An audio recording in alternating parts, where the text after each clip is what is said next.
in 3, 2, 1. So this is a collaborative discussion amongst three friends. You are a bandwagon Swiftie. Wow. LaCroix still holds true. How have you never had a Choco Taco? I don't know what a Choco Taco is. Do you do MMA? Because you're really wide.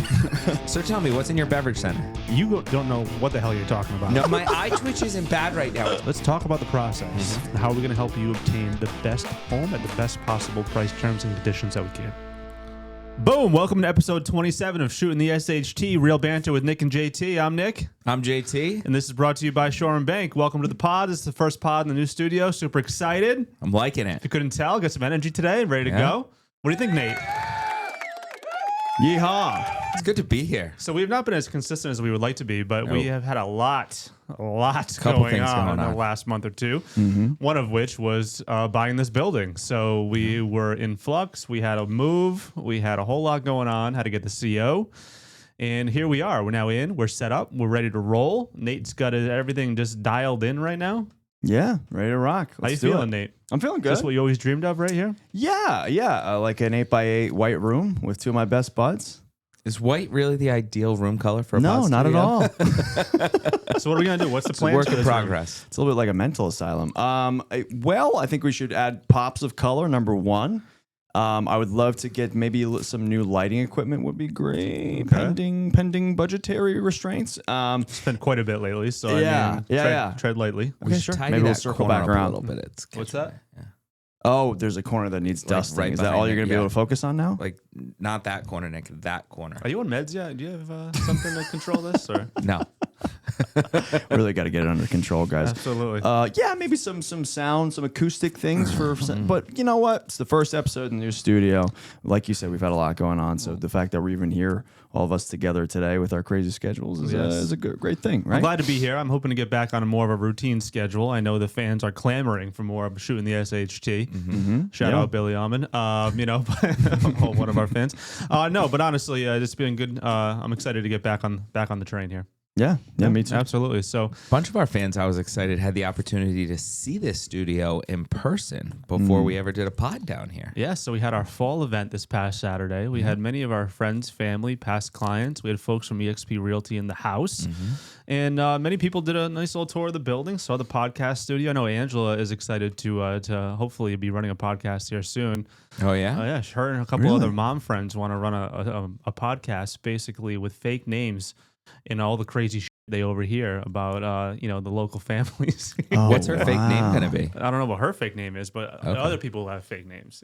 Just to Oh, the culprits. preserve confidentiality. I got you. So they will be them true selves, but they will make up aliases Yes, for the people they are kind of a good discussing. idea. I think. Yeah. It's not bad. I'd probably listen to that. I would too. It's like a local gossip column. Exactly. Yeah. That's good. I told her you'd take care of it for her, Nate. Oh, so, sure. Yeah. nothing else on your plate. I don't see So- why They can not. challenge the Real why not? Housewives of Rhode Island. yes. So If the tea is potent, then I Yes. will be there because I like to hear all the local gossip, tea will certainly be potent. That's such for as sure. John's BMX bandits ravaging his neighborhood. Are you guys good with that? Is that an issue still? They've toned it down, but you know what? The kids across the street have started doing it a little bit. And their mom watched them one day and she didn't say anything, so it was a little concerning. It's the problem with this behavior. It spreads like a virus, Jonathan. It does, apparently. I didn't It's an epidemic. know being a BMX bandit was so contagious. Hey, Yep. do what you can. Mount do what you Tatro can. just draws all the kids in their bikes. You do have a pretty sweet hill. I do want to shred He some lives on the gnar side of a that. mountain. Yeah. He literally does. It's Yeah, probably yeah. the highest point in Rhode Island. It's like a headquarters, like the Fortress of Solitude up there. You know what? I don't have to worry about flooding. You should see it when we get torrential downpours. The water just goes blasting down the street. It comes down to me in Cumberland. You should probably move before you get old and start falling down that driveway. That's a good point. Yeah. I have fallen down that I driveway. know. When I'm trying to shovel, it's really slippery. And you're not even 40 yet. No. I mean, just No. wait. Fast forward. You're not 40 yet. I'm not even close. Moving on. I would say he's fairly close, but not like super close. You're like 35, 36, something like that. Did you forget? 36. Oh my God. I'm the elder statesman here. I'm You might be overworked, I'm buddy. the only one over the hill. So, welcome. He's All officially right. 40. I am 40. Anyways. All right. Anyway, so we've had a lot going on. So we bought the building. We had a fall fest. We joined eXp Realty joined the as a brokerage. magazine. Yes. We did. Yes. We had the podcast with Phil, but this is the first one with just the boys. Here, down here, the youngins. Shootin The SHT about the move. I mean, it's been a whirlwind, but it's been exciting. Man, I got to tell you, I am pumped up about this transition, operating as a mega team powered by eXp Realty. And this is part of the reason we actually delayed the release of this episode, because we knew we were going down this path. And our guest today was one of the key figures to introduce me to eXp Realty and the fast forward movement. So I'm super excited to talk more about that going forward. But yeah, it's been a lot going on. So the Fall Fest, eXp Realty, buying the building. We got the shootout coming up on golf Monday. tournament Monday. Golf Yeah, tournament's just a couple on Monday. days away. I'm sure this probably won't be It's been out a before whirlwind. then, but sponsorships and enforcement still available. Yeah, I'm pumped for that. Hopefully we raise a good amount of money for Buttonhole and the American Parkinson's Disease Association, Rhode Island chapter, which is certainly a cause near and dear to our hearts. Yeah. Yeah, it's been a whirlwind, but it's been a blast, I have to say. It has been. Whose idea was it to have all these things on the same time? Just kind of happened. Just kind of. Oh, it was one of those yeah. transpired, Yeah. snuck up on you. It did. Yeah. 'Cause I was like, God, we have the Fall Fest, and then when's Slocum show? It's like got to be like a month away. And Jacob was like, No, it's next week. I was like, okay. Yeah, it's That's a lot. fast. It's a lot. Yeah, all right. but I it's mean, good. yeah. We pulled it all together. We so- did. I mean, it was a bit of a show on Saturday, but it You came think together. so? Do I think so? Were I you don't know. here? Yeah, I was here. I was doing my thing. I was manning my station, You getting stayed some over in family your photos. car, You did a great just- job. I by the loved way. it. I loved it. People came to me. They paid tribute. I took photos of the families, and they were all very, very sweet, very kind. And it was cool to see that sense of. A lot of people went as well. There was a pretty big turnout. Yeah, I mean, we flow. didn't have a sign up or anything, but I had to. No. If I had to guess, a couple hundred people throughout Yeah. the day at least. I don't think people use those Facebook event pages like they used to. I remember I used to send those to my friends for parties at my house, for house parties. That's I how never got one of those. that's how invites. House parties.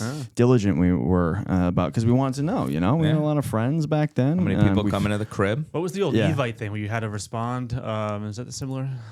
Pretty much, yeah. You had to respond, and it gives you it's RSVP. But for this, I think we did. Did we make a Facebook group? And people Yeah. were putting interested. That's what they always Yes. do. They put interested, Interested. but you don't get a commitment, right? No. Yeah, it was like 40 going, 250 interested. Right. So that's could go Cool. either way. I know that some people showed up. Like there was one guy who showed up. I think you pointed him out. He came by and he was like, he saw that there was a food truck. Or he was like, oh, do I have to pay? And you said no. And then he's like, oh, okay, cool.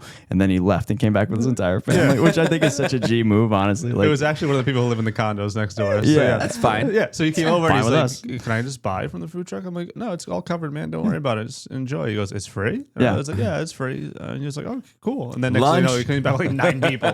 Which you didn't know, which Jay told me, is that prior to that, I think one of his kids was maybe having a temper tantrum on the front lawn. And so that was a very needed distraction Okay. to keep him from probably losing his mind. Well, that's a So good he was thing. like, let's just go next door to Slocum's. They got pumpkins, they got everything. And I guess the kids calmed down and they had a good time. That's So right.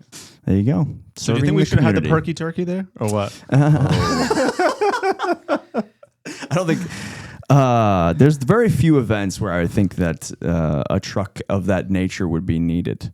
This is a family podcast, might I remind you. That's okay. Yes, that is true. That is true. Well, it was a family event. Let's just and say had when them we heard it was scheduled. booked, we didn't exactly think through what the perky in turkey was. No, that's for sure. And we pivoted the perky turkey to our golf tournament, maybe a little bit better Yes. of an audience. But yes, Yeah. it was. We did have a great think local so. food truck, though, and they're fairly new. That's where I was going to go to next. Was they Great actually minds. came through, saved the day, and the food truck was fantastic. ABCD Brothers food truck was dialed in. Yeah. I mean, their empanadas. They had a chorizo sandwich. Oh, yeah, those That was chicken and so- cheese empanadas she made at the end of the day. Oh yeah, Ooh. and that green hot sauce that she gave, that she said was made with love. She was not kidding. That sauce was love. That's the secret ingredient, right? Absolutely, Yeah. that was fantastic. So The whole ABCD thing. So I get back in the day when you had a phone book, that was very smart to name yourself like A1 because you'd show up first in the phone book. Is that still advantageous in the day of the internet? I don't think so. No? No, I mean, maybe I guess if you go to a list of food trucks and sort it alphabetically, I certainly could, could help. But I don't know what the Would ABCD you Google stands list for. of food trucks sorted alphabetically, please and thank you.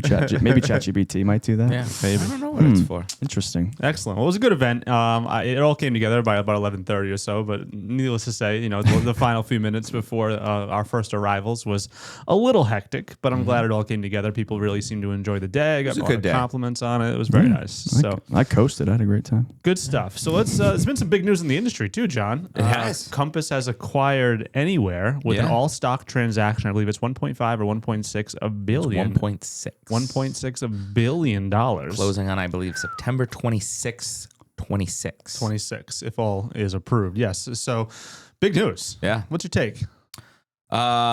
It would be a whopper. It certainly made me thankful that we made the move we did just days before this came out. I believe it was the Monday morning after our official move to EXP.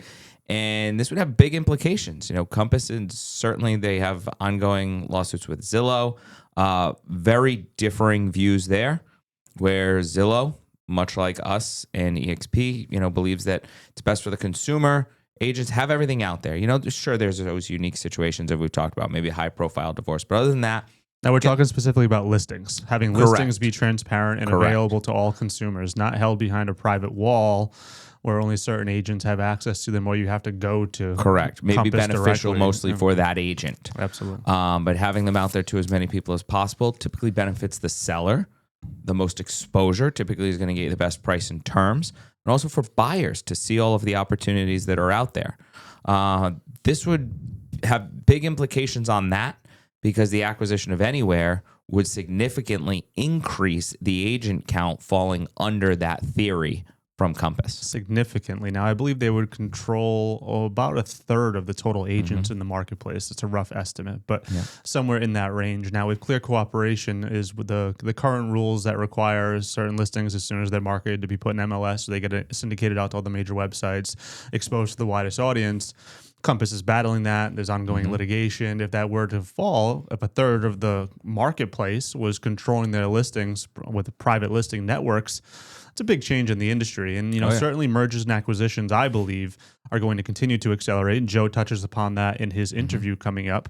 But certainly I believe that's going to accelerate into the future, and was one of the main drivers of why we wanted to explore this partnership with eXp Realty, is to future-proof this situation, join one of the largest brokerages in the country, and have our agents you know, be able to tap into that global network, really, and one of the biggest brokerages in the nation. So certainly a lot going on there. I expect more of it coming on. Joe had some predictions in his pod. Can't wait to talk about those. I think we'll see more by the time this one closes. Oh, absolutely. 100%. And I heard there's massive implications if this does not go through for these two parties.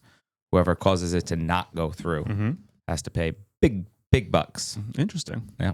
Good stuff. All right, so Joe Oz. Joe Oz is the founder of the Oz Group at eXp Realty.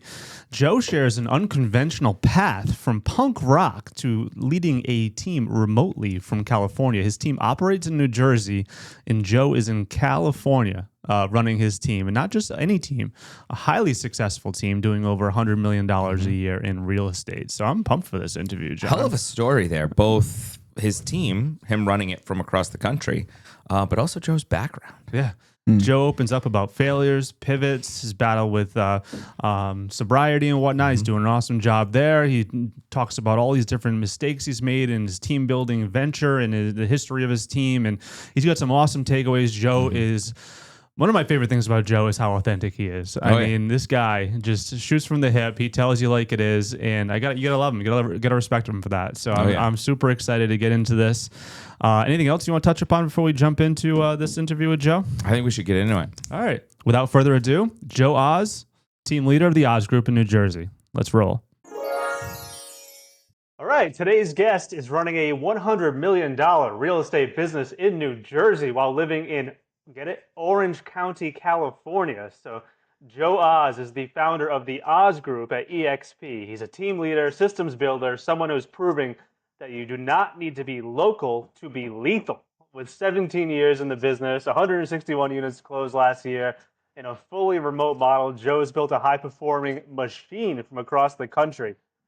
Joe, welcome to Shootin The SHT. Glad to have you on the podcast today, bud. Welcome, Joe. That's quite an intro, man. Thank you. Yeah. Very nice. I'll follow you around anytime. So we'll just keep giving you the intros, and we'll go from there. So how's it going? Really good, man. Things are going good, man. Yeah, I'm here in, dude, I'm just chilling in Southern California. It was, I guess let's jump into it, right? We're just shooting this shit, right? So that's what we do. Yeah, I want to hear how you're running a team from across the country. You know, man, my story goes kind of like I'm in Southern California because my wife, her name's Nicole. My wife Nicole, she grew up here, and I met her like when we were student, like when I was in another lifetime ago. I wanted to like I loved records. Like I had a record label, and I in like 1999 I started a record label, and I was like a punk kid, like literally was a punk rocker in like New Jersey, and like caught the tail end of like the New York scene, like was at CBGB's like every Sunday for like matinees. Like caught the tail end of that thing before it closed down. Was like just like I found out the train went from the Jersey Shore to like Penn State, like to Penn Station. Like when I found that out, it was like I'm out of here, man. And dude, I interned at like a record label, and I figured out how to put out records, and I asked a band to put out a record, and they said yes. This is like a 45 like vinyl situation, and that band said yes, and I lied on a credit card application to get a $5,000 limit credit card, and that was enough to like record 6 songs and put it on a 45, and I did that, and then that band took me on tour, and then I wound up like I wound up going on tour with bands and like in vans and like sleeping in like people's like floors. And then I don't know, my best friend, he like, dude, I went to college. He like went on tour for real. Like I'd come back for Christmas break, and I'd be like, what are you doing? He's like, oh, I'm going to Japan with this band or whatever. And he wound up like, he wound up working from everyone from like Green Day to Pearl Jam to, I think he's working with Jack White now. He's still in the business. He lives in Austin, Texas, but he called me up, and I got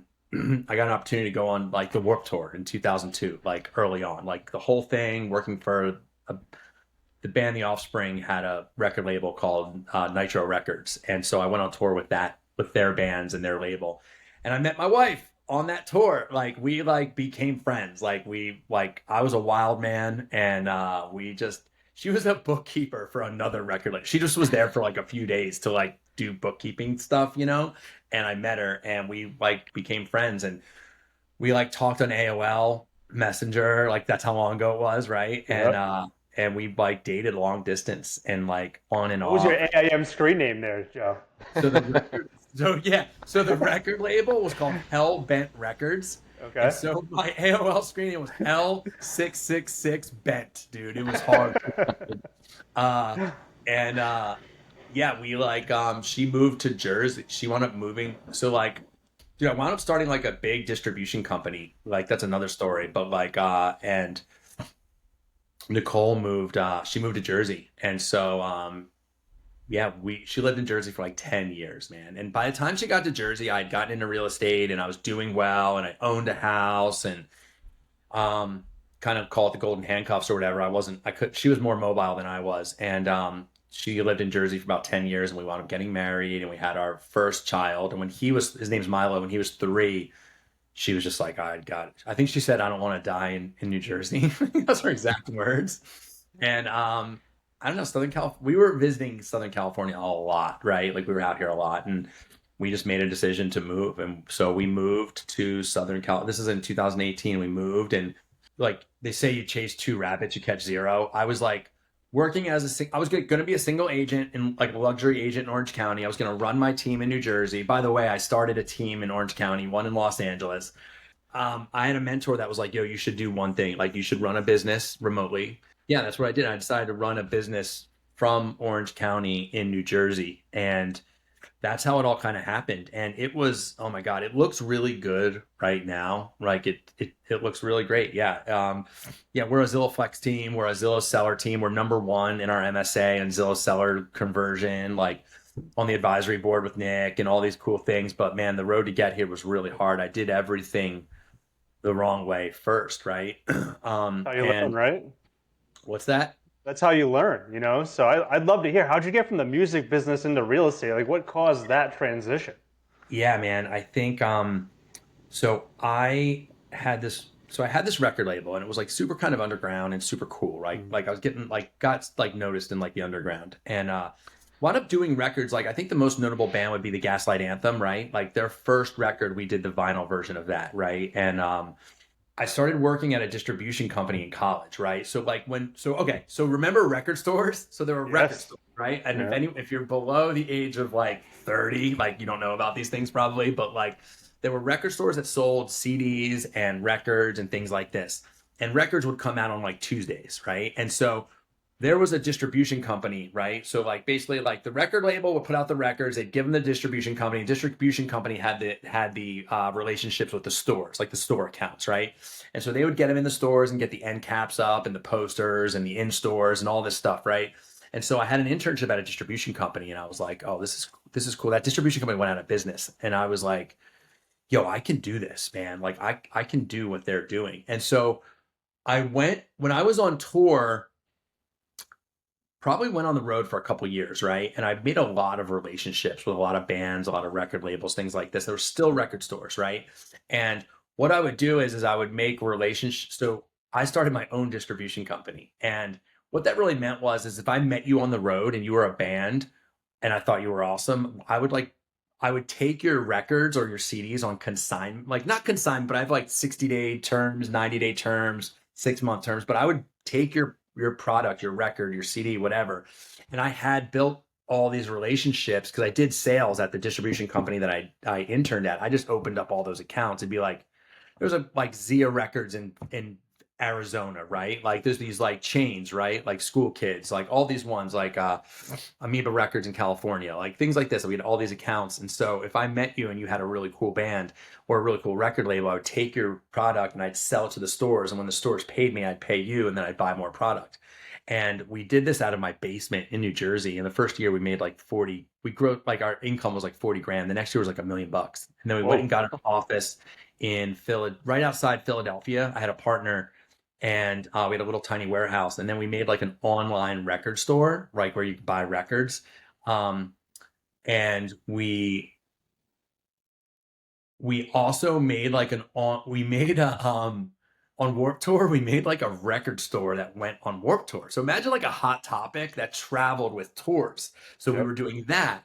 And then we were like the first record store on Amazon in France, Germany, and England, right? And so we flew over there, opened up bank accounts. Like it was like pumping, man. And we had this really cool thing, like to put in perspective, like the band Arcade Fire, right? Like we would buy their first record from Touch and Go Records, which is in Chicago, and we would like sell them. We would sell them on Amazon. We'd sell them to record stores. We'd sell them on our own online store.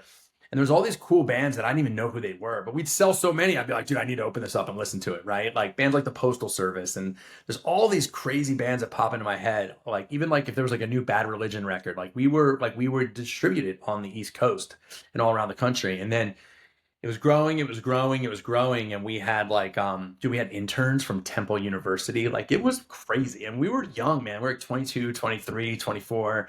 And, like the writing's on the wall. I went to a party. I was DJing, so I would like DJ with like records and stuff. But I went to this party, and this guy, this is like in Brooklyn. This dude's like has a laptop, and he's playing all this really obscure music. And someone right next to me requested a song to this guy, and he like downloaded it from this BitTorrent in front of me. And I remember being like, "Oh, records are over, man." I was like, "Oh, this is not good, man." So essentially, I found out about Napster, and I knew the writing was on the wall. Like I just knew the writing was on. I knew the writing was on the wall. I was like, this is gonna go away. And someone mentioned something about like, hey, when did you sell it or whatever? Like I didn't sell it. It fell. Like it got to the point where like I knew that we should. So this was a huge lesson that I learned. Right, I learned a lesson that you have to, as a good leader and a business person, you have to like. You've got to be looking around the corner to make sure it's safe. Like, so we can like I picture like my team, like we're all going down an alley and like, I got to go out front and be like, what's next? Right. We have to figure out what's coming next, man. And I swore to myself, man, I will always pivot when my instinct tells me to. At that moment, I went to my partner. We had relationships with so many bands, dude. I was like, dude, let's just pivot to merchandise. I said, you can't download a t-shirt, right? I was like, you can't download a t-shirt. Like because we were selling like hair dye and belts and all kinds of stupid stuff or whatever. And I was like, dude, let's go to t-shirts. And we had relationships there was a lot of really cool bands in Jersey, like My Chemical Romance and Thursday and Gaslight Anthem. And, we were in relationships with all these folks, right? And we were like, let's just do shirts and things. And I was like, dude, this is the way I remember we went to lunch. I was like, dude, this is the way I want to go with this thing. He's like, no, man, I want to hold on tight and stick it out. I'm like, then it's yours, man. I just want to walk away. I'm going to sign everything over to you, right? And the thing that sucked is I had been on the road and I had made the relationships with the labels and the bands and things. And that really sucked because I was like, I kind of was like, these guys aren't going to get paid and this is going to kind of whatever. And I don't know, man, that was the beginning of like, I learned a lot in that business, you know? And while all this was going on and all these people I'd met through music, I had one friend dude, dude, by the way, I'm like, at this time, I'm like living in a house that I bought, but I've got like 10 guys living in this house. We're partying all the time. Like, there's like, it's a frat house, you know, for like, I don't know, dirtbag rockers, right? And so we had one friend, his name was Chris, and he was a realtor, man, and he was our boy. And he like had a house, like he had a house that he like lived in by himself. He didn't have like 10 people living there, and like he had a boat, and he like wore nice clothes, and like we always went to his house because he had a boat, man, at the Jersey He was Shore. living the dream. Yeah, like That's this all. guy, Yeah. like he had it to get, like he had it to get, like I had beer money, man. You know, like I was putting everything back in the business and whatever. And he like figured it out. He's a real smart guy. And I remember like, dude, I just remember being bummed. Like my business failed. Like it didn't work. And like, I don't know, like it just kind of sucked. And like, I remember I put in, I don't know, I like put in my app for like to go to like get my master's at Rutgers or whatever, but that wasn't the answer. And I did not want to do that. And so he was like, dude, I was like crying in my beer, right? Like we were at like the local, like it was funny. It was like at the local Applebee's or Houlihan's or whatever by his house. And he's like, dude, you should, it wasn't even like a cool bar. He's like, dude, you should you should sell real estate, man. And I was like, and dude, I got licensed 2008. That was when like, Nick, you know, man, like it wasn't cool to, like my friends made fun of me. They're like, oh, they call me a soccer mom. They asked me if I was going to get a minivan. It was like not what it is today, dude. It wasn't cool to be a realtor, right? It Totally wasn't. different. Yeah. I don't even know if it's cool now, but like it definitely was not cool then, right? And like, dude, but my buddy was doing it, man, and he was working hard, and he's like, dude, I'm gonna buy. He worked at like a mom and he worked somewhere, but he's like, I'm gonna buy a Remax office. You should come and I'm gonna start a team. And this is 2008, man. Like people weren't doing teams and stuff like that, and They were not super popular up here anyway at that time frame. Yeah. yeah. And so you know, man, it's like it all goes back to like finding the person that has what you want, you know, or like I believed him because he was doing it. And I said, all right. And I always had the work ethic. And I was like, dude, he's like, dude, you have a lot of influence. He's like, you know a lot of people. He's like, if you just work your database and kind of sit some open houses and do the thing, like you're going to do well. And that's what I did, man. I just dove all into it.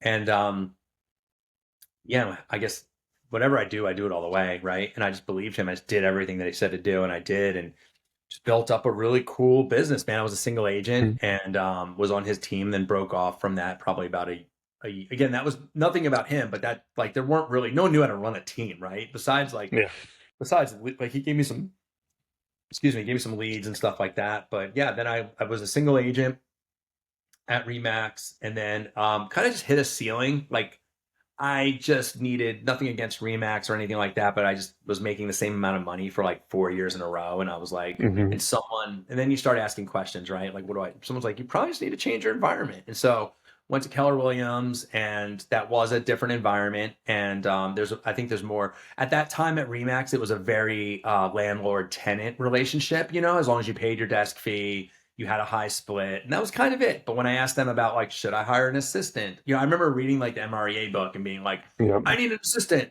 The broker was like, you can't afford an assistant. What do you need an assistant for? Like, you know, it was just like not the environment. So then I went to KW because that's probably like 2014 or 15. They were like heavily recruiting and all that, you know, and so it just made sense. And I moved on to, moved on to KW and then started a team there. And I was in some rooms where like there was I just wanted to be in rooms with big thinkers that were thinking like, you know, when you're in like a real estate office and like, I don't know, man, like nobody's really, I don't know, everybody's, I don't know, it's like pushing you. Million. Yeah. Nobody doing crazy. And I wanted to be around some crazy stuff. And so, I don't know, man, that's kind of how I wound up in real estate. That's so cool. So go ahead, John. I was just going to say, fast forward a little bit because I really want to dive into where you are now as well a lot. What did your team look like when you first left Jersey, you physically, and went to California? Like, what did that look like? What was the state of your team at that point? That's funny, man. So when I was at KW, I was like, and again, I'm broker agnostic. I think you can do whatever you want to do at any brokerage, right? I don't care, right? I don't care. And I think we're in the great consolidate. I think we're all going to, no matter where you are, the best of the best going to work together. It's like in some way, we're all going to collaborate or whatever. So anyway, at KW, I was like, they talk about like drinking the Kool-Aid at KW. Yo, I was like making it. I was like handing it out. I was storing for later, like. The stand on the front lawn, just passing out the Kool-Aid. I love it. Just walking around with a tray of Kool-Aid. When you're at like the open bar at the wedding, you're like, gotta grab 4 drinks because it's about, like I was like getting them all, man. But we, so at KW, I got to the point where I was like the top, whatever, 8 team in my market center, and then I kind of, dude, I Gary Keller was like, yo, if you want to like, someone said something like, if you want to. I wanted to grow within KW, and he's like, if you want to grow within KW, you have to become a student of KW. And so I did, man. And then I learned that everybody there, like the people that really crushed it, they did like every job, right? They were like a team leader, then they were like a market center owner, and then there was like regional directors and all this stuff. And I guess that's where I really learned about like franchises, like a franchise model. And I got a job to be a team leader and a regional recruiter in the Maryland, DC area. And so I actually like leveraged myself out of my team in 2017. And then I went down to Baltimore, Maryland to be a TL and to be a regional recruiter. And that was like the fastest growing region, right? And the people that were running that region, like the regional director and the number 1 recruiter was a team leader, the next market center over. So I very strategically was like, I looked at it kind of like an internship. I just want to go learn from these people on how to run a business. Like I knew how to sell things. I didn't know how to recruit people, and I didn't know how to run a business. I certainly didn't know how to do those things, and I didn't know how to track things and build things. And I went there, and it's funny, man. I'm from the Jersey Shore. My wife's from Dana Point, California, and we spent so I lived there for 30 days by myself. I was in like an Airbnb. We were under contract to like buy a row home in like Canton, like one of the sections of Baltimore. My wife came down. We rented out our house in Jersey. My wife came down. She was with me for about 30 days. So I lasted like 60 days. The day my wife got there in Baltimore, the car got broken into, right? And like right before we left, our French bulldog died. And like the paw print thing, like dude, they stole everything out of the car. They stole like the remains of like Minnie Pearl, my French bulldog. Dude, they like took everything. And then 2 weeks later, a kid got shot like the next block over. And my wife was like, yo, we are out of here, dude. Like there's no way we are hanging out here. And the role I was in at KW was like a long play. I'd have to be there for like a lot of years. Like I had like, by the way, at this time I had like 5% ownership of a market center. I thought that was like me like crushing it. Little did I learn once I got there, that market center was like, it wasn't profitable, all this stuff. And I just like made a decision to just move to California, man. And we did. We moved to California, and my wife kind of made that decision actually, but she was right. And so we made that, but I had already leveraged myself out of my team. So I got to the West Coast, and so you really built your team from the West Coast. Yeah, well, there's a part here where like 3 months into being on the West Coast, like not long for being like on the West Coast, everyone on my team left and like split, right? Like everyone was I don't do this anymore. Wow. And then the guy that was running my team just took everybody and like kind of went and did his own thing. And you know what? It's all good, man. Like I was all over the place. Like I said I was going to do this thing, and now I'm moving to, like I probably seemed like a crazy person. And it got to the point where it was me. They all left, and I was like, holy shit, what am I going to do? And during all this, I met a guy, his name's Gil Olson, and he comes from he's started a lot of businesses. Didn't really come from the real estate world. I met him because he got his real estate license to start flipping houses, and he reached out to me. He's smart. He like went in the MLS, and there was like a year or two where I was flipping a bunch of houses. So he went and figured out who were the realtors that were like buying houses and flipping them by using the data in the MLS, and he found me. And then he reached out to me, and we had coffee, and he was like a really smart guy. He's one of those people where you're like, holy shit, I need to like be in business with this guy. I don't know how, but I need to. And he's not right away. This is somebody you need to align with. Yeah.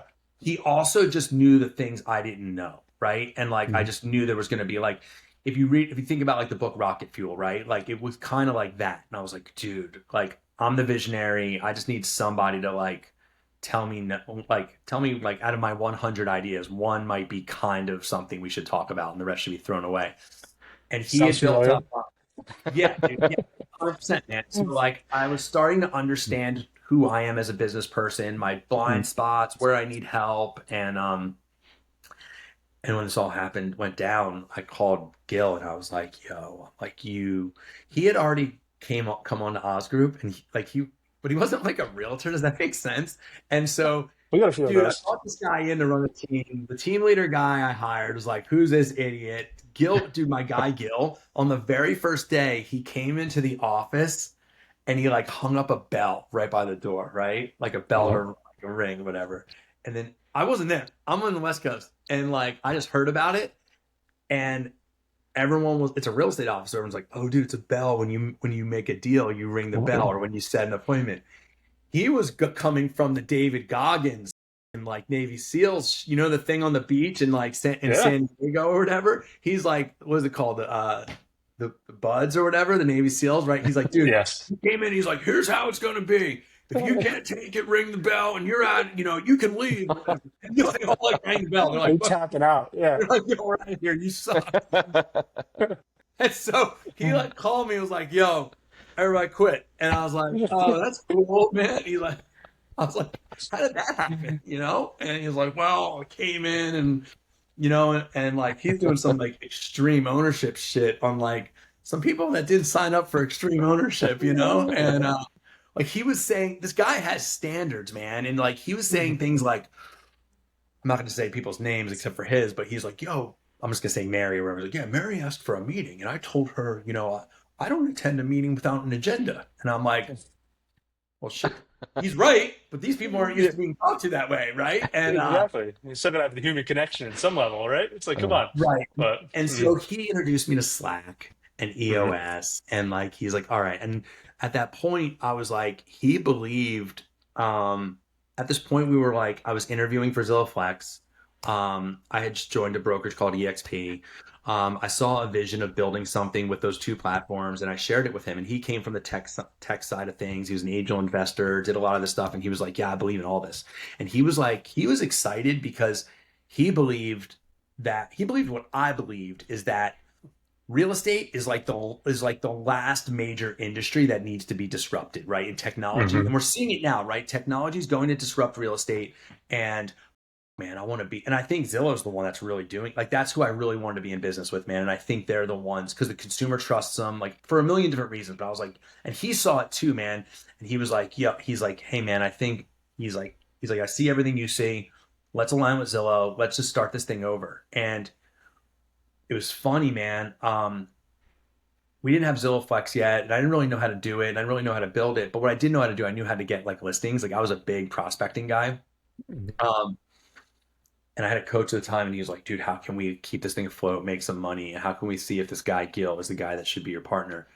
He's like, he said to me, he's like, what's the thing that you can do to like ensure that you guys will stay in business? You should stay in New Jersey, and Gil should be your partner.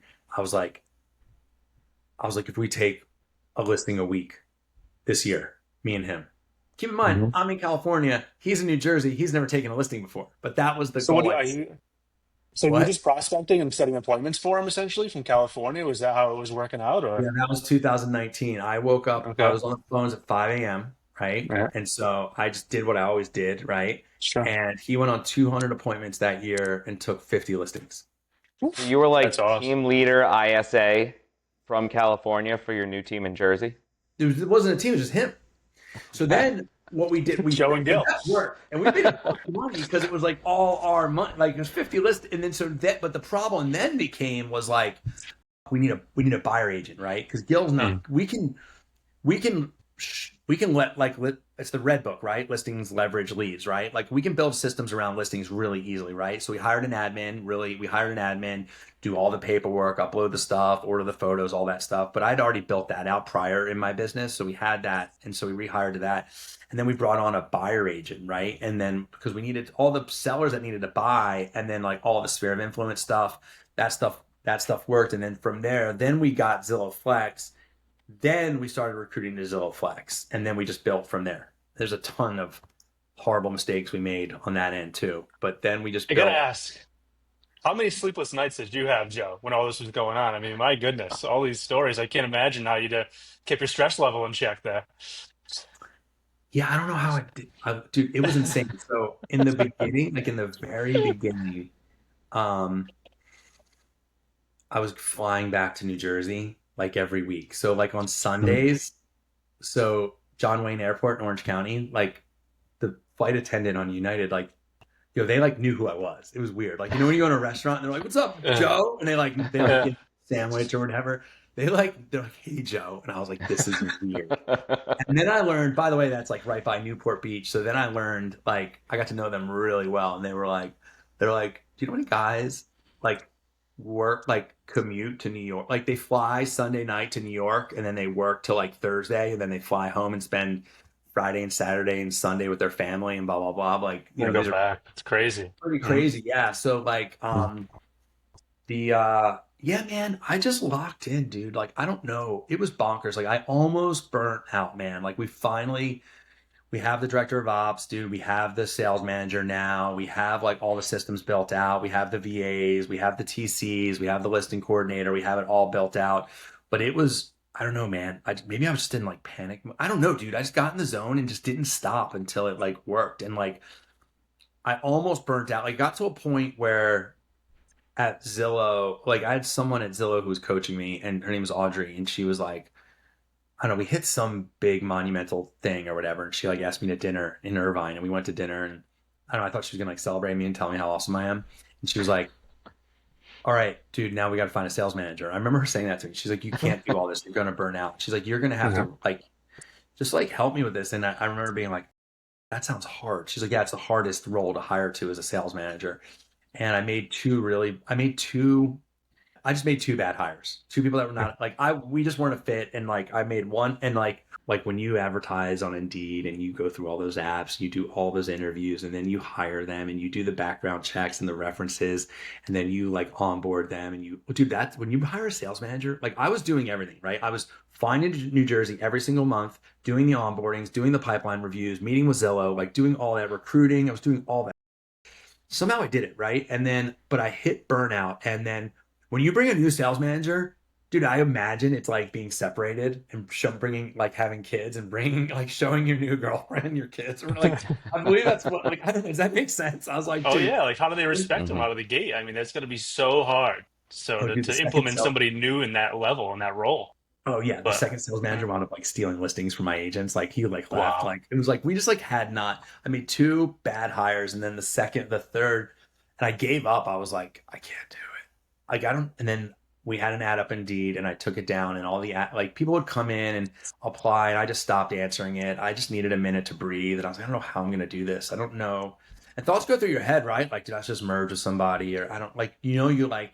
But I know that's when you're about to hit, like the breakthrough comes after the breakdown, right? And like, Yeah, it's that J curve, right? It's like you have to go backwards in order to come out of it rip roaring even healthier, you know? So definitely we and had a few moments like that ourselves for sure. So yeah, and I have friends like, dude, like Nick, you and I have had some conversations, right? Like I have friends in the industry where like, I'm like, I'm gonna give up. And they're like, don't do like people that are like, they're like, they already turned the corner or they like busted through that ceiling or, they've just gotten to where I'm not there yet, And it's like, I feel like they're at the finish line and they're just like cheering me on, like, come on, keep going, And yeah. yeah, man, we finally got that sales manager. So you found this sales manager, Joe. Obviously, that's a critical role. Do you think the systems and everything that you have in place would enable other team leaders to kind of become geographically free, how you've been, or like is that just something innate and special that you've created, or is that a model that others can follow? You think if that's something that they were interested in? I think anybody can do it, man. Yeah. There's gonna be some suffering, and here's what. Yeah. Can I explain? Please. Yes. Dude, you can either be a realtor or you can be a business owner. You can't be both. Yeah. Man. Being a business owner is hard. And so like if you are a realtor and realtors make a lot of money, good ones, right? And if you've been in the business for a minute, if you're a team leader, you make a lot of money, right? I would say minimum you're making 250, 300, maybe good years, you're probably making $500,000, right? And so like, are you ready to not do that are you ready to like get, so most real estate teams, right? Most it's like a mega agent, right? Who it's not a business, it's a mega agent, right? And then like because if that mega agent got hit by a bus, that business would no longer exist, right? And so there's a mega agent And this was me for a while, right? And it was awesome. I made a ton of money, right? So you're a mega agent, and then you have an admin, and then you have like 2 buyer agents, or you have 2 admins and 1 buyer agent, right? And the buyer agent, you don't want to deal with buyers because you just don't want to do it unless you cherry pick them or whatever. And then you don't want to sit your open houses, right? So you have your agents sit your open houses, things like that. So like if you want to move that thing away from like running a business, like you're going to lose all that income. So I was on with Simple Numbers, who does our bookkeeping, right, today, and we were talking about like the one thing that we talk about in the mastermind groups that I'm in is like we try to have real, transparent conversations about our P&Ls. But how do you run your P&L, right? Do you pay yourself above the line or below the line, or you know what I mean? If you're an agent and you're in production, is your production in that profitability, right? Because if it's a business, if you're trying to run this like a business, that's a goal. I would say that you have to remove your commission, like if anything, pay yourself as if you were an agent on your team, right? Like, and then put that other stuff separately. So yes, anyone can do it, but I will say this, man. I was like breaking, like we're profitable now. I'm 14% NOI, right? I'm proud to say, and that is my business. And I'm operating remotely, right? Like, yeah, that's a dream. That's like what everybody wants to do. But there's gonna be some time in there where like, it's like you got to have money to start the business. Like you have to have. It's like any other business. Like, do we have money for marketing? Do we have money for people? Are we gonna hire people? Like this is expensive, right? So like, man, like my most expensive thing is people. It's the people that I pay to run the org, right? Staffs and salaries. I mean, it's just absolutely always the highest number by far. I mean, it's not even close. Well, So to provide that level of support and the systems that you need to grow, I mean, that's always going to be the biggest number, in my opinion. So correct. Yeah, but anyone can do it, but you have to make, dude, my 3 favorite words, like made a decision. You have to make a decision. Like make a decision on what you want to do. And like, you know, if I would have stayed in Jersey, man, I'd be like the top agent or whatever. I would have been like, whatever. I don't know, whatever that looks like. It's funny, man. People that I'm still friends with, they're like, dude, if you would have stayed here, man, blah, blah, blah, blah, blah. But like, dude, it took a while. It took a long time to build it, right? And we built it. But like, I was just in England and Scotland for 2 weeks with my family. I've been to Hawaii. So far this year, I've surfed in Scotland, Hawaii. I went to Kelly Slater's surf ranch and like my home break, right? And like, doesn't mean I don't work. I work my ass off, right? But I do it on my time. And in where I live, there's palm trees and like surf tacos, and I have a tan, right? Like, but you can do it, man. that was fantastic. That's awesome. So I know you mentioned Zillow Flex, you mentioned EXP. What kind of tools and tech stack do you have that's running the Oz group right now? Yeah, good question, man. Our tech stack is probably it's Follow Up Boss, right? This is like a question for my admin. It's Slack, right? It's like Slack, it's like SkySlope, DocuSign or Dotloop, whatever we use. Follow Up Boss. So we use Follow Up Boss at a really high level, man. Like we use Follow Up Boss, right? Like we use it the way it's supposed to be used. I mean, we're on Riverside right now. Like we use Riverside, we use Zoom, things like that.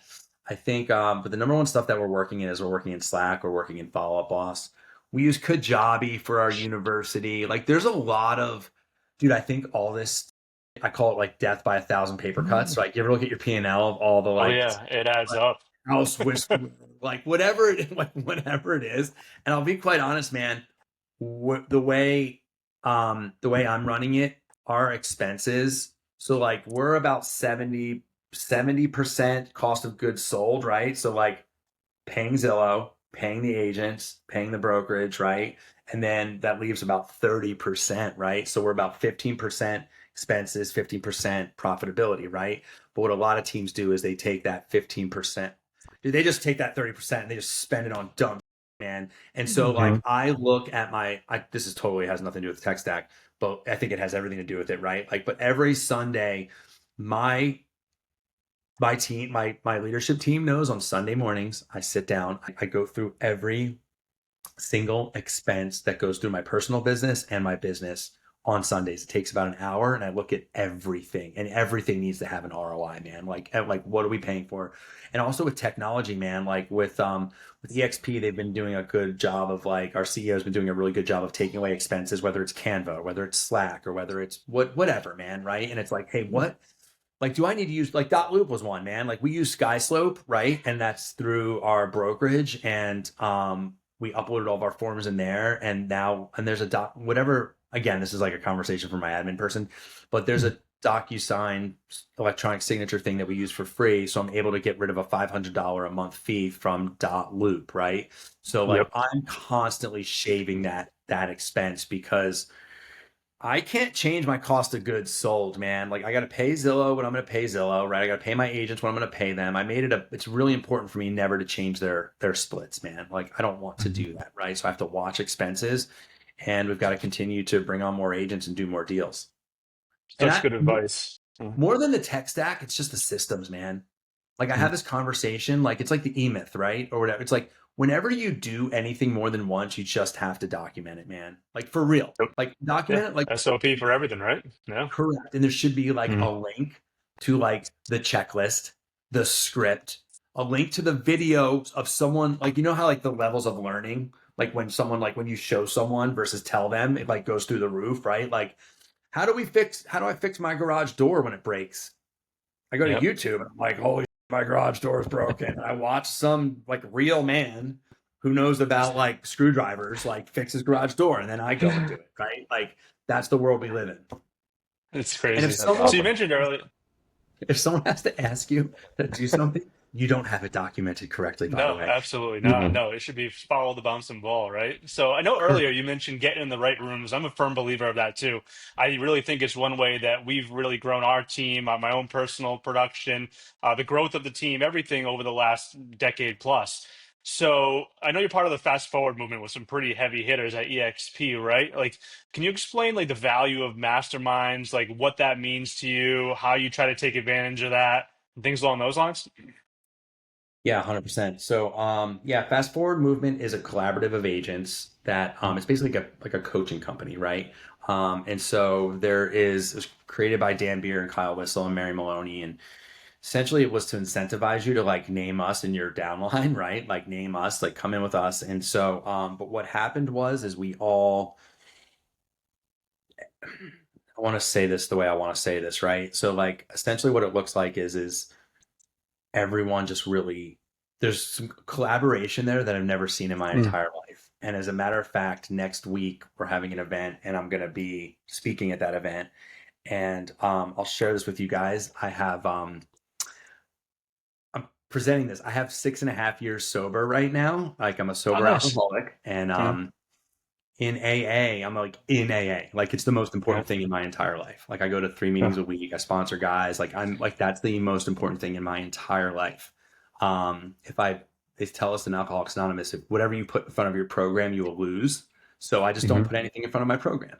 And what they taught me in AA is if you're going through something, if you're like struggling, you have to bring it to a group level. Like you have to talk about it. You have to raise your hand. And the reason why you have to do that is because AA is a support group.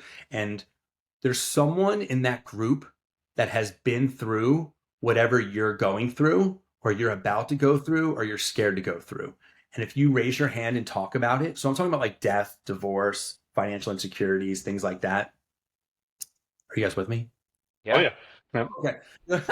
So in AA, if you're struggling with something, you have to like raise your hand and you have to share about it. The more fearful you are, the more embarrassed you are, the more scared you are, you have to share about that because there's someone in that room that's gone through what you're going through and you do not have to walk alone. And that's exactly what fast forward is. So fast forward, if you're struggling or you're hitting a ceiling, it's called fast forward because if we're going to share our experience with you, because we're going to get you there faster. And for me, that's exactly what's happened. Like I think on day one, whatever, day one could be day 30, but like on day one of being in fast forward, I asked Dan Beer, to the coach of mine, I was like, yo, if that guy is who he says he is, go shadow him. There's going to be a day that he goes into his office because he's leveraged out, right? There's going to be a day he goes into his office every week and he does his sales meeting. He's going to meet with his sales manager, his ISA department, his marketing department, his budgeting person. He's going to meet with all those people. And you should ask to like follow that guy around for a day and see the 4-minute mile ran in front of you. And I asked him and he said yes. And I like saw it. And that inspired the out of me. And like what it did for me was like unbelievable. And like Kyle in our organization, that guy teaches me about wealth building. So my net worth wasn't bad when I got to fast forward. It's 5x since I've gotten here because of what I've learned in this group, like my personal net worth. And so like last year I got a big fat check back from the IRS. It's because Kyle taught me how to pay my kids. He taught me how to do a cost segregation. He taught me how to like that like you don't, dude, they don't talk about this shit at Keller Williams, you know, like they just don't. And so every single dude, it just keeps going down the line, man. Like I had to there was a brokerage that that Remax office that I like worked at. They called me day 90, day 100 about 6 months into being at EXP. Everyone in New Jersey called me when I joined EXP. They're like, dude, what's it like? And I used a script. It was crazy. It wasn't I didn't think it was a script, but it was like, I was like, yo, I don't know. I could leave. Call me in like 6 months. And they did. They called me in like 6 months. So the Remax I worked for called me up. He's like, Joe, I think I'm gonna like buy a Douglas Elliman. What do you think? And I was like, that's the stupidest idea I've ever heard in my life. Don't do it. You should see what I'm doing. And I asked for help, and there's a guy named Chuck Fazio who he brought his 1,000-person brokerage. And at that time, that was the largest brokerage that came over to Fast Forward. And I didn't know this guy. And he's kind of big and scary looking. And I called Dan and I was like, yo, what do I do? And he's like, I don't know. We should call Chuck. I don't know what to do. And so Chuck got on the Zoom with like this brokerage. And then they joined, man. And then that he spent a lot of time with them. Like I didn't recruit him. He did. I just asked for help, right? And I'm just willing to help the next person. Like as long as I am willing to help the next person, I believe people will continue to help me. And I hope I explained that well, because I think that's the best way I can explain it, because it's like real. I think everybody, most people are competing, but the people at the top are collaborating, and that's clearly what you guys are doing, what we're trying to do. So that is awesome. And then, P.S. Congratulations on 6.5 years, dude. That's awesome. Congrats, Awesome. hats off to you. That's amazing. So good stuff. We had like freaking 40 questions over here that we are going to ask you, and we've gotten about 2 of them. So this is awesome. So John, take us home with one question, then we'll finish it up with a lightning round. I know we're coming up on an hour already here. So, well, you just took my last one there as far as getting in the right room, because you mentioned that and the masterminds. By the way, when that shit was going crazy, when you were asking me about how gnarly was it in Sleepless Nights, I was getting sober. That was like year 1 of sobriety. Wow. I like joined EXP, got Zillow Flex, was getting sober, and I just put my head down and just did it, man. I don't know. I did it with help. I did it with a lot of help, man. That's the answer. That's how you do it right there. Good for you, man. For a lot That's of awesome. help. Very vulnerable, and I got very, very vulnerable, and I asked for help. What do you think between EXP, Fast Forward, when you made that jump there? It seems like those kind of together were really eye-opening and changed your business, changed your personal wealth. What was like the most eye-opening thing to you there that people should know about? I think that people aren't thinking big enough, and they're like scared to I think they're scared to ask to be in the rooms or ask for help or how people are doing it. So like in New Jersey, there's something called Circle of Excellence. I think everywhere we have these awards, right? And the Circle of Excellence thing, this is one thing that I realized when I started doing real estate, right? Like I would go to Circle of Excellence and the tiers were bronze was 3 million. Yeah. And I don't know the exact numbers, but silver was 10 million, gold was 20, platinum was 25 or something. Yeah, dude, I remember being in 2008, being like, "How do I get to 3 million?" Like as a solo agent, 22-year-old kid, I was like, I don't know how these people do it. I will never even get there, and it's amazing how fast that changes. But I think what I learned, I was like, but everyone. Dude, it's like that thing about a shark. If you put it in if you put it in a tank, it'll grow to the size of the tank it's in. But if you put it in the ocean, it'll grow to the size of its potential. So I was like, dude, they put a ceiling on all these everyone just got to 25 and they thought they were the best and got their award. That was done. And then I was like, dude, I think there's people that are doing 200 million and 500 million. And I think there's people that are selling shit in multiple states. And I think there's people I think that there's some radical that's going on right now in this industry and things are changing fast. And dude, I want to be in the room with the smartest people that know about before anybody else. And that's really what I learned. I find out in there that I'm what? I found out about Zillow Flex from Fast Forward. We were super small. This was 2020. And I was how the do I get a Flex account? You know what I mean? And so whatever the next weird, cool thing is, Kyle's dude, emergency. We do all the people in our group, they do emergency trainings. And he was this big, beautiful bill thing, whether you're for it or against it or whatever,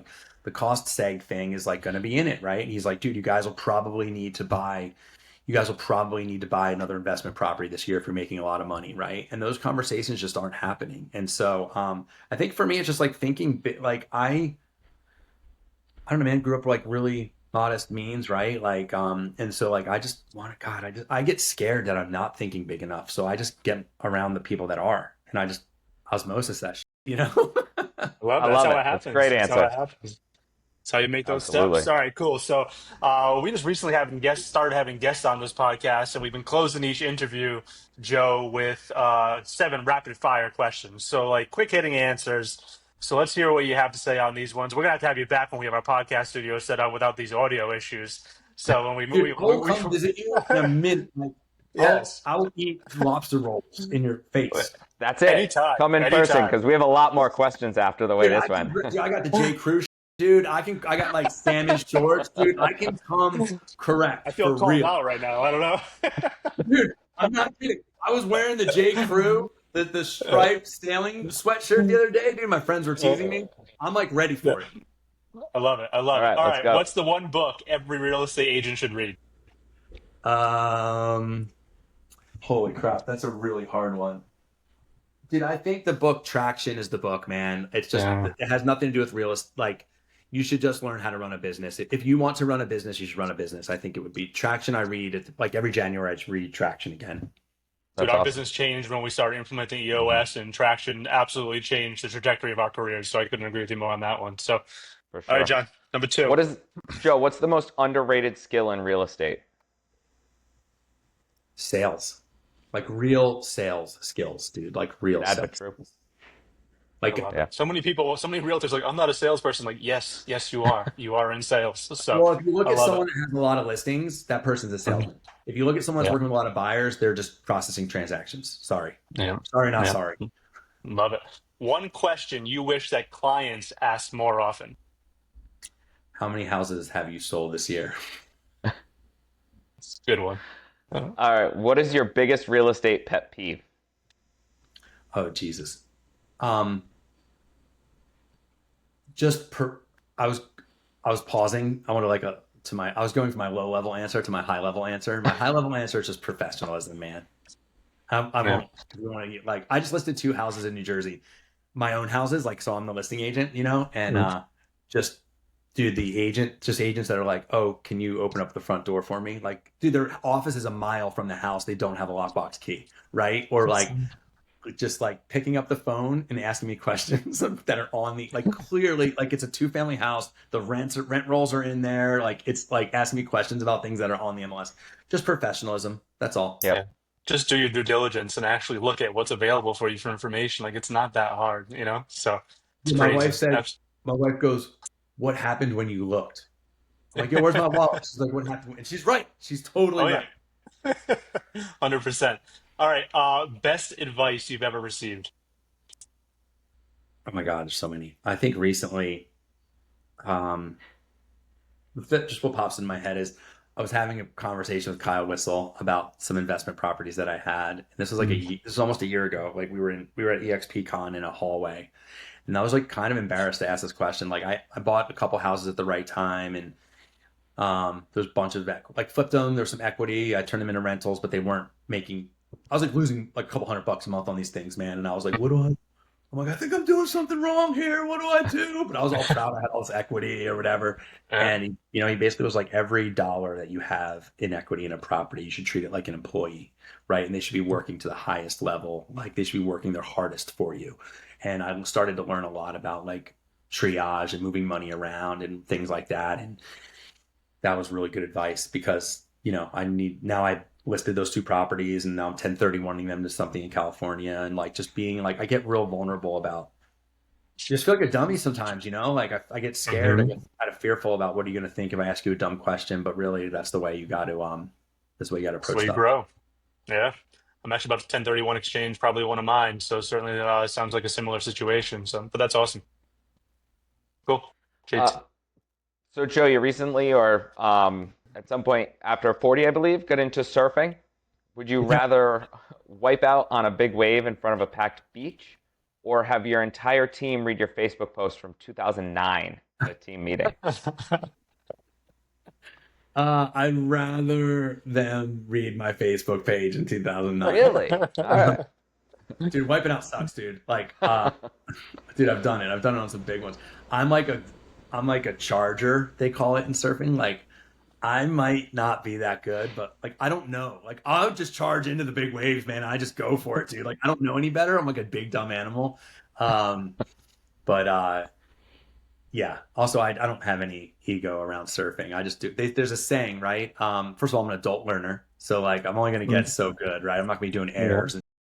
But like, there's a saying: the surfer in the water that's having the most fun is the best. The best surfer in the water is the one that's having the most fun. And so that's what I live by. Like, it's when I have fun with that stuff. That's That's awesome. so cool. I like that saying. So, all right. So, what's one controversial take that you believe about real estate that most don't? There will be one. There will be one real estate brokerage standing, and it has 3 letters. And I believe we're in the great consolidation, and I think that Mhm. I believe we're in the great consolidation. Everything is one, right? Everyone goes to Target or Amazon or whatever, right? Everything's becoming Yep. one, and I think that there's going to be one platform of real estate.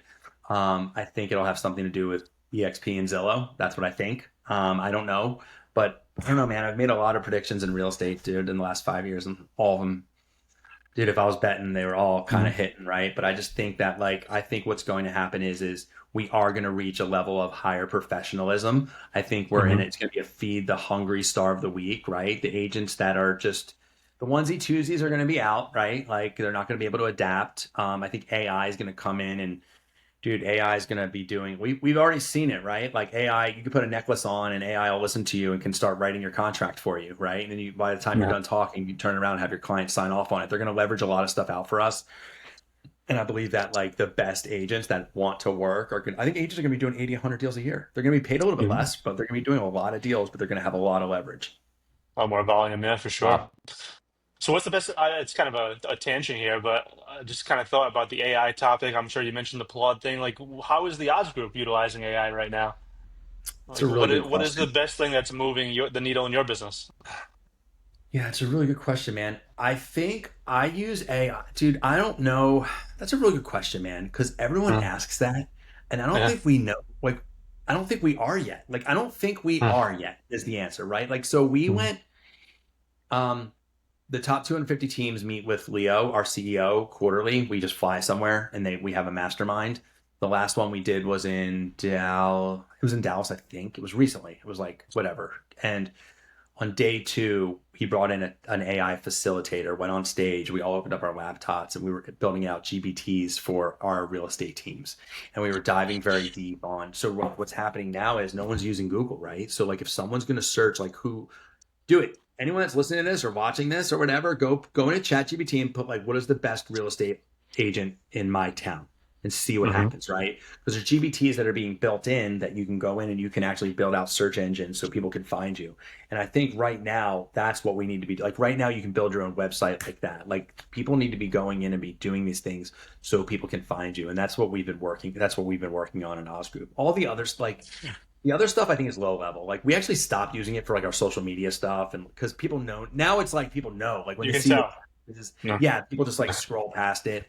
Um, and I use it like I do a lot of presentations and things like that. It really helps me like I talk to it like through like building presentations. But holy crap, man, I was just in when I was traveling, I was using it like crazy to like build out a 2-day itinerary for me. And I have a 9-year-old and I have a 4-year-old, and we really like pizza and whatever. But yeah, man, I don't think we've really seen the level of where we can be using this thing. What about you guys? 100%. How are you guys using AI? Like, what's the best thing that you guys are using with AI? A lot of similar stuff. So, like, I've used Claude a couple times on listing appointments, really kind of analyze the disc profile of the seller, created a customized Nice. action plan to follow up based upon that, things along those lines. Obviously, custom GPTs, started using it to create like online HTML, like commission disbursements, just things kind of to handle internal systems. Let's see. I mean, there's so much different stuff that we're Yeah. starting to dabble in SEO, blogging, things along those lines. So, Mhm. probably the main ways we're using it right now. So, but. I'd say I mean, I think efficiency, like really. yeah, Yeah, and definitely. I agree. like you said, I think we're just kind of scratching the surface and don't even really know what we don't know yet. And it's going to certainly change every industry here going forward, without a doubt. So, Well, I think like we got Fixer at EXP where like yep. monitors your emails and it's getting really good where it's like if someone emails in off of whatever, it can like respond and it looks at your calendar and it'll be like, hey, I'm available this time and this time. And you don't even have to look at it. And then next thing you know, you look and you have appointments on your calendar. So it's getting really good, man. And I think that's what I mean is I think it's going to get to the point where like AI is not, it's the same thing, dude. AI is not going to get rid of realtors, man. It's going to get rid of the realtors that don't use AI. And so if you can like really, really utilize, like John said, right, it's just efficiency. So if we can get really, really efficient with this stuff and our time, I think it's going to make us more money and give us our time back. It's going to cut out the people that just don't want to, the agents that don't want to adapt, which would be really I cool. love it. Well, I threw a little curveball there outside the lightning round with the final question, but I just had to ask. But Joe, it's just over an hour right now. But dude, thank you so much for coming on the podcast. No lie, we got to have you out here to Rhode Island. We'll do an in-person one at some point. Eat some lobster rolls, some hot wieners. I told you about those last time I saw you. So got to have some hot wieners in there too, some coffee milk, and we'll be rolling. I love it. I'm on the East Coast often, man, and I will I will travel to you guys. Yeah, thanks for having me on. This was really fun. Thanks, Joe. Love it. Thanks, Joe. Hot damn, Joe brought the fire, huh? Joe. Woo. Joe Oz, I love that guy. So, what are some of your top takeaways from the interview with Joe Oz? Him personally, I would say, I didn't quite realize his background prior to real estate. That was absolutely fascinating. He's resilient. Resiliency is big. And you need that to be successful, especially in an industry like this. But he's been knocked down a couple of times. Absolutely. And he keeps getting up, fighting through, and now running a heck of a team. Big player in the fast forward movement, which we are very excited about. The fast forward movement was one of the main reasons why we wanted to join EXP as well. I mean, being able to tap into the mastermind that Joe is an integral part of was a huge attraction. Yep. And we had the pleasure of going out to San Diego with Joe as his guest out to this mastermind. And it was one of the most amazing 2 days that I've experienced in my career so far. How open everybody is, how much they collaborate. I mean, just literally John and I left, and we mentioned this in the last podcast, but just kept asking ourselves, is everybody actually this nice? And that starts with Joe. Yeah. I mean, Joe is the man. Absolutely does whatever he can to help you out. I know, obviously, he'll be a great resource for us going into the future. He's got a great team there with Kanal, with Chris. Jamie just joined it. Adriana just joined it. We all got to know them out there and on the West Coast, and super exciting. So, not even to mention, this group got you to run and jump off a cliff. I did. They got me, bear guy. Remember to go kayaking with sharks? Yeah. Lemon sharks, right? Lemon shark. Do they bite? Oh, vicious. You should see these things So, swarming. what do you think it takes to build a team and run it remotely like Joe has? I mean, he's just out in Southern California, left New Jersey, shared about his background before with Keller Williams, going to EXP, moving his family across the country. Originally trying to start selling real estate in California and New Jersey, but, doubling down on New Jersey and focusing there while still being in California. It's amazing that this structure even exists that allows somebody to do that. And not only does he do it, he slays that. He nails it. I mean, just running this team remotely. I think one of the main keys, too, is having a system and structure in place like EOS, the entrepreneurial operating system that is from Gene Wickman, I believe, who wrote the book Traction. We also operate on EOS. And I think it's clear that his system, his structure, it's dialed. I think that's a key part of it, especially keeping it going and scaling. He's also relentless. I mean, when he first started it, he was basically moved across the country. Kudos to him. Did it for his family. But just dialed and dialed and dialed when he got there. And he did whatever it took. That's one of the things that it's important in this business, but so many agents are afraid to just pick up the damn phone. Oh, yeah. And he just did it as much as it took. Now to run a business and grow a business from the other side of the country, I'm sure he's still doing it. And one thing he talked about, too, is just documenting everything. And I think we're better than most in this category, but we still have a long room for improvement. A lot of ways. A lot Long way of to room go. for improvement. So certainly, I think the ability to document every procedure, process, and I mean, you even talked to me last night, and we had an engaging conversation over a text thread I was talking to myself. about building a custom GPT with all of our SOPs, operating procedures, documentation, so that our agents are able to tap into that. You got a question as simple as maybe what's the Wi-Fi password, and if that custom GPT is trained, and certainly beyond just the simple stuff like that, but more intricate details, I'm really excited about building that out here in the future. So documentation's huge. You need to have your systems, your processes, everything absolutely nailed, and he did that. So Yeah, I'm pumped about that. By the way, Nate, last night I texted him that I was really excited about this. He was like, "Oh, tell me more." So I told him more. He gave me a heart emoji, and then the rest of the conversation was me talking to myself. He never responded again. I was busy. One-sided. But I feel like this is right up your alley. Yes, it is. I'm super pumped about it, Yeah. actually. If I could just find a couple hours in the day to do it, that'd be fantastic. So Stay tuned. let's talk more about the collaboration and masterminds. We touched upon the fast forward movement, but when we were out there in California, Joe actually gave a talk too on his main point in this was having or not being afraid to ask for help. I think that's so Vulnerability. key. Vulnerability, yes. So Joe gave an entire talk on the challenges he's faced in his life, some of the roadblocks he's faced, and to have the vulnerability to ask for help. And not only is that personally, it's also professionally.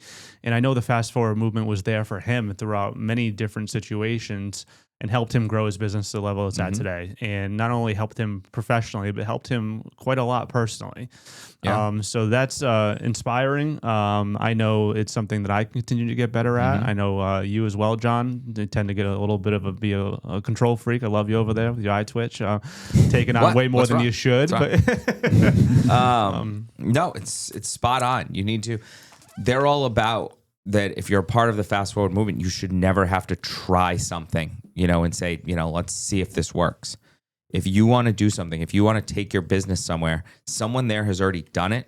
They can tell you what works. They can tell you what didn't work. So you can skip what doesn't work and go right to what works. And that's very powerful and something that we need to improve upon. 100%. Also talked a lot about the future of real estate. And do you recall Joe's prediction about the brokerage consolidations and predicting that? I believe he said one brokerage platform will dominate, and he certainly believes EXP Gee, I wonder and who he potentially even thinks Zillow will be perhaps instrumental. Together. Who knows? But yeah, certainly I believe that's the case. And that's, again, circling back, one of the reasons why we explore this path is because I believe, even if it's not just one brokerage, I believe it will be probably 3 or 4 brokerages that dominate in the future. And I firmly believe EXP will be one of those brokerages. So I'm excited to be aligned with them. I know top down, leadership down, right through the fast forward movement, and everyone, including Robin, who's been in town twice now to help us with this transition, are certainly aligned on our core values, on everything that we believe in, how we want to treat the customer, and what we can do to push this business going forward. It's where the pros go to grow. That's right. And I'm glad you mentioned Robin. She was here helping us onboard and just knocked it out of the park. And we mentioned that we were having our Fall Fest the following weekend. And she was just like, "Oh, that sounds like a great idea. I'm just going to fly back next week and I'm going to bring a film crew with me." And she just hopped on her phone, confirmed our hotel, bought our plane tickets, came right back out from Minnesota 2 weeks in a row to help us out. Fantastic. Robin was an absolute MVP over the last couple of weeks, and I look forward to continuing our relationship with her, the entire company, and keep building. Good That's what we people do. there. So to recap some of Joe's lightning round highlights, the book every agent should read, Traction. Absolutely great book. I know Traction changed our business. Certainly one of the things I'm going to tap into through EXP is their Team Leader Academy, where you learn even more about EOS and the entrepreneurial operating system, what Traction is about. So certainly I read the book multiple times, have it highlighted, circles and arrows on the back explaining what each one is. You know what song that's from? No. Wow, you don't? No. Alice's Restaurant? Oh, I haven't heard that song in a long time. Oh, it's a Slocum family tradition. We listen to that every Thanksgiving. Yeah, No absolutely. kidding. All right, well. You know who wrote it? No. Sang it? Arlo Guthrie. Good tune. Arlo Guthrie. Arlo Okay. Guthrie. What year did it come out? I don't know. Got to be like 60s. late Okay. 60s, early Yeah, 70s. yeah. So it's a good time. Good feel. Oh, yeah. It's like a 14-minute song or something like that. Oh, yeah. Back when, But it tells a Thanksgiving story, and one of them was pictures of the crime scene, and there were circles and arrows on the back of each one explaining what each one was. That's one of the lines in the song. Okay, Anyway, okay, cool. Sorry, cool. a little tangent. It's okay. We're shooting it. That's We're what we chopping do. it up. How did we get there? Traction.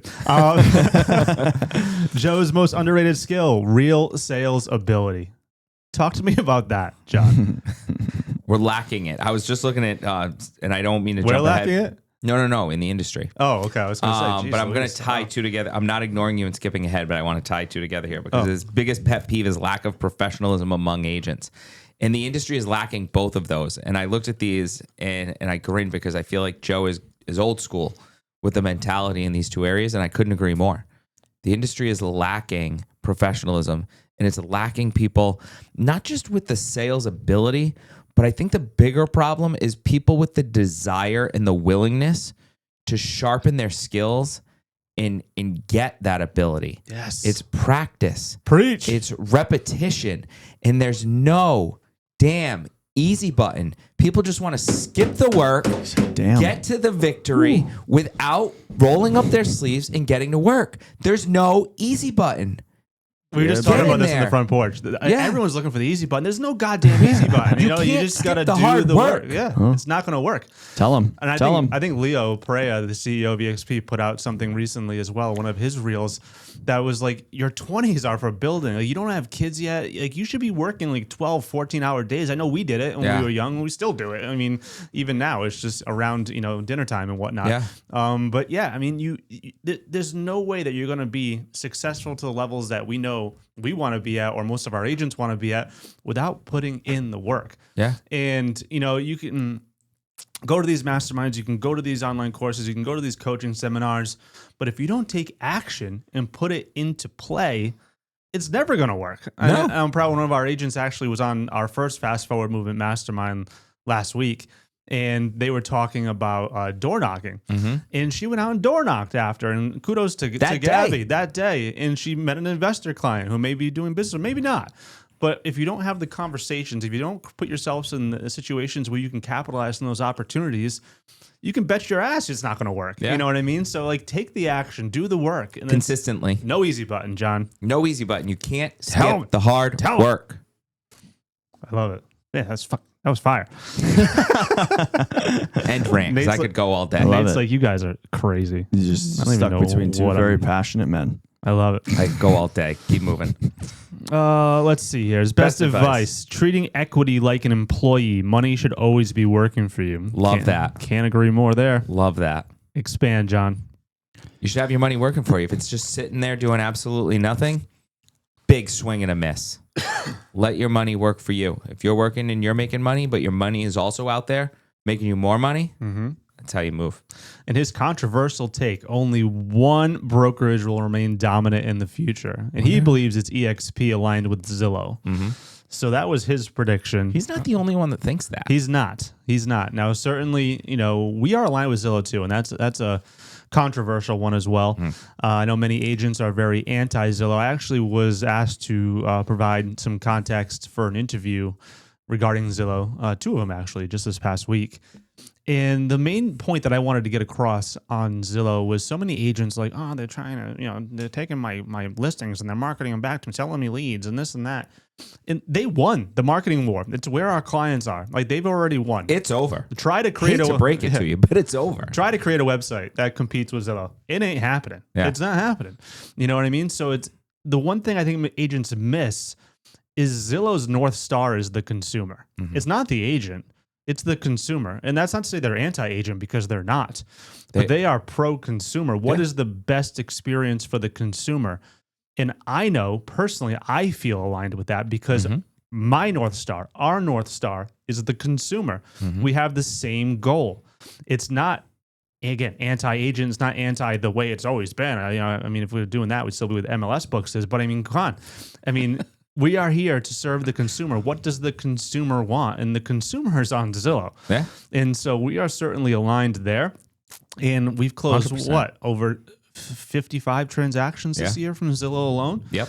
Between Flex and our pre-Flex transactions. So, I mean, that's where they are. I mean, it creates opportunities to talk to more people, serve more people. Then you get referrals down the road. You become their realtor for life. And it's all about the long game. And if you can leverage that and understand that we have the same goals, when you think about it, that's really the key here is, if you can just put your ego aside and be like, okay, they won. but we both are trying to serve the consumer as best as possible. Here's an idea. What's that? Meet the consumer where they are. Oh my where God. they want to be. That is mind blowing. Nate's just quiet over here. He's like, you guys are on another level today. No, I agree with everything Passion. you say. I think the points that he's making are not necessarily like controversial or shouldn't be controversial or like mind blowing points. Like, yeah, you have to put in there's the things that you learn. There's a difference between having theoretical knowledge and practical knowledge. You have to have hands on experience to say that you are an agent who can perform and do what's best for your consumer. And that's saying that agents should have better sales skills and be more professional is, I mean, that should be just a no-brainer, right? You would think so. Yeah, you would think so. So I think that's just across the board for many industries, though. I'm glad we're not the only ones. Yeah, no, I mean, I see it. I see it too, you know? Like you guys say all the time, you can lead a horse to water, but you can't make it drink, right? So even if you give them the theoretical knowledge to build off of, they still have to go and enact those principles. So it's just a matter of do they want to make money, basically? It's a problem in the industry. Do they right want now. to serve the consumer as best as possible? Bringing it back to that. Yeah, That's what it boils down to. If you take care of the consumer, the money and the income will follow. Boom. But you have to take care of the consumer first. What is the best way to do that? Is you help them down the road to whatever decision and goal it is that they're trying to accomplish. And that's not just to be, oh, I'm going to open this door. What do you think? That's being a pro. It's providing value. It's providing expertise. And that's just something that's sorely lacking, unfortunately, in our industry. That's another problem in the business too, and I think a lot of our agents are very good at this and provide that extra value, thankfully. And as our Zillow numbers and our sales numbers are reflecting, our agents are working hard and having a hell of a year, but industry-wide, so many agents, they don't call themselves this because they don't even realize they're doing it, but they're door openers. Yeah. I have a newsflash for you. Like, buyers can find their own house. Yeah. They are. They're on Zillow. The true value of a realtor is not to go open the door for the house the consumer already found online. The value is what happens next. Having that extra set of eyes when you go through the house to tell them about any potential red flags, running the numbers before they make an offer to prevent them from overpaying. Maybe you can negotiate it down, or maybe it's a competitive situation, it's underpriced, and you need to put an offer together that stands out. Either way, you need the professional. Buyers don't navigate home inspections every day. Buyers don't deal with financing and appraisals every day. Like, those are where you need the professional, not to go on Zillow and find the house. Yeah. How do you guys feel? I actually have a question. How do you guys feel about agents? Because I know a lot of agents make money representing both buyers and sellers on the same transaction. How do you guys feel about that? You think there's an ethical issue with Danger. It's like going to a divorce court with the same attorney as your spouse. Just doesn't make any sense to So me. you guys don't do it at all? No, we do not. We do not practice dual agency from a designated agency standpoint. So Right. I personally would never represent a seller and a buyer in the same transaction. Could another agent here on the team represent the buyer on my seller, for example? Absolutely. They have a fiduciary duty to their client, but I believe both parties don't get the service that they deserve when you're trying to tell them you can represent both sides. It just doesn't make sense to me. It's two competing forces. I felt the same way. When I heard that was a thing, I was kind of surprised. Some people love it. They go after it. People make it's terrible. a lot of money doing it. Yeah. A No lot bueno. of money. No They're good. representing both the buyer and seller. So I know that it's something that's very common. Okay, cool. Injury lawyers make a lot of money too. Yeah, exactly. Doesn't mean it's ethical, right? Wild card. Do we get the sound? Yes, we do. Oh, let's vibe. Freestyle for me, John. Very 80s. I love it. I don't know about that. I don't care. First question. All right. Would you rather have to fly coast to coast weekly forever or never be allowed to leave New Jersey? Ever.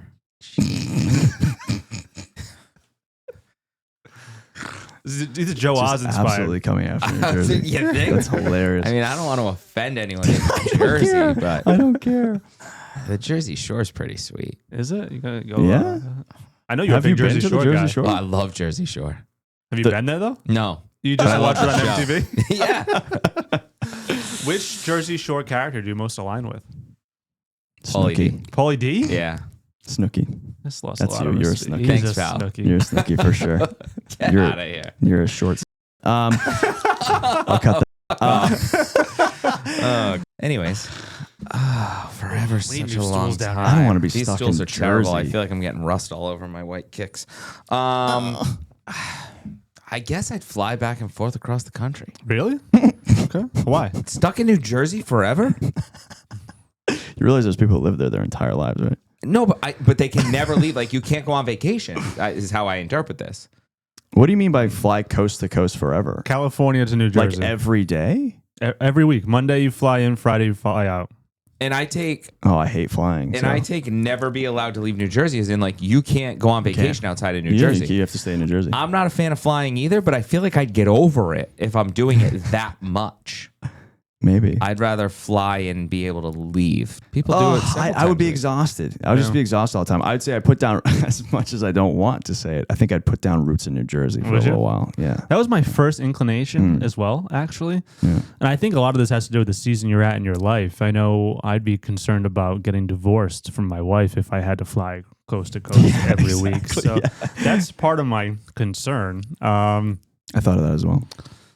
I don't know. I mean, hopefully I had a good enough job where if I was flying coast to coast weekly, I had enough income where she didn't have to work. Maybe They she can could come with you. sometime. I mean, school would be tough, but with the kids, I got to go flying coast to coast because of the key phrase of never being allowed Never. to. Yeah.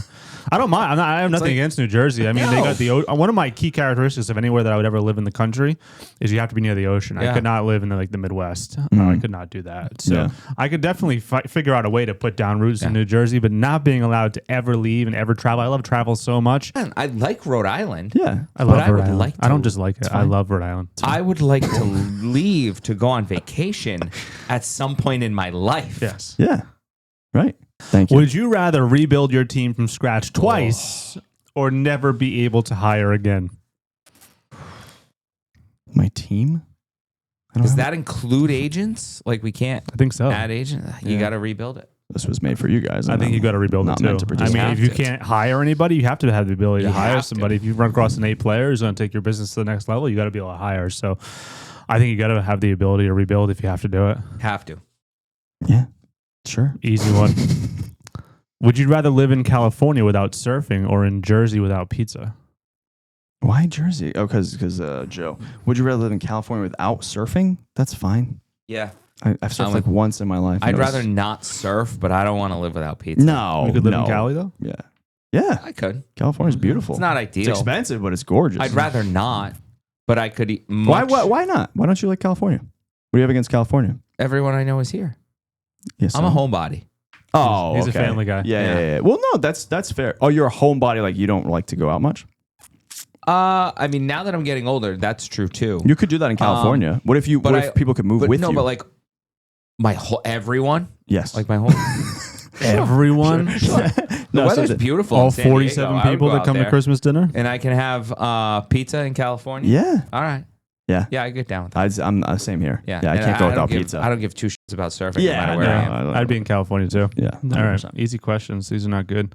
Would you rather have every flight delayed or every Zoom meeting glitch? Zoom meeting glitch all day. Oh, yeah. Delayed flights are the worst. I mean, our last Yeah. trip was a little rocky, so I'm a little traumatized. Yeah. But I could much more easily deal with Zoom glitches. All right. Well, it was one good hypothetical question. All right. That's the pod. First All right. one in the new right, studio. boys. What do we Yeah. think? Give it a rating. 9.4. Ooh, that's a big number from you. That's That's a a really whopper big for number. me. Yeah. Wow, It's a okay. whopper for me. I'll do it 8.3. 8.3. What? That low? What's Yeah. wrong?